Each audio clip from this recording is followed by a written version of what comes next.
ते सगळे 6 जण का गेले सर्वांनाच माहिती आहे. एकट्या दुकट्याचं नाव घेऊन कोणी इमोशनल खेळ खेळतंय, कोणी खेळतंय. मात्र मोदीच्या विरोधात यांना झालेले मतदान होतं आणि त्यांनी लोकशाहीचा आणि त्यांना मिळालेल्या मॅन्डेटचा अपमान केला. जेव्हा शिंदे गेले तेव्हा 50 खोके एकदम ओके होतं. आता 6 खासदार दिले तर किती खोके दिले असतील? आता ती लवकरच माहिती येईल. मात्र जर आमदारांचा भाव 50 आहे तर खासदारांचा 75 होता का 25 केला, याचा खुलासा हा फोडणाऱ्या लोकांनी केला पाहिजे. विधान परिषद निकाल लागलेला 11 ठिकाणी माहिती. लोकशाही गुंडाळून ठेवलेली आहे, घोडेबाजार सुरू आहे. जिसके हात में दंडा उसकी भैंस असं म्हणत असताना संविधानाला बाजूला सारलं जात आहे. आजचे निकाल हे लोकशाही करता अत्यंत घातक स्वरूपाचे आहेत.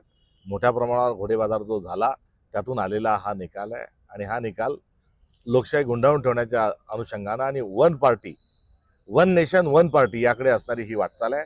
आगामी काळात माध्यमांमध्ये देखील वन नेशन वन चॅनल असं झालं तर आश्चर्य वाटून घ्यायला नको.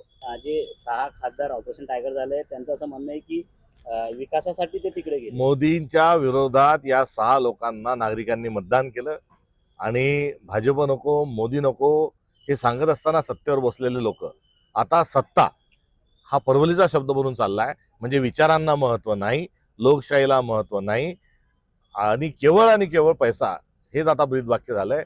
हे आपल्या मोठ्या परंपरेसाठी अत्यंत घातक आहे.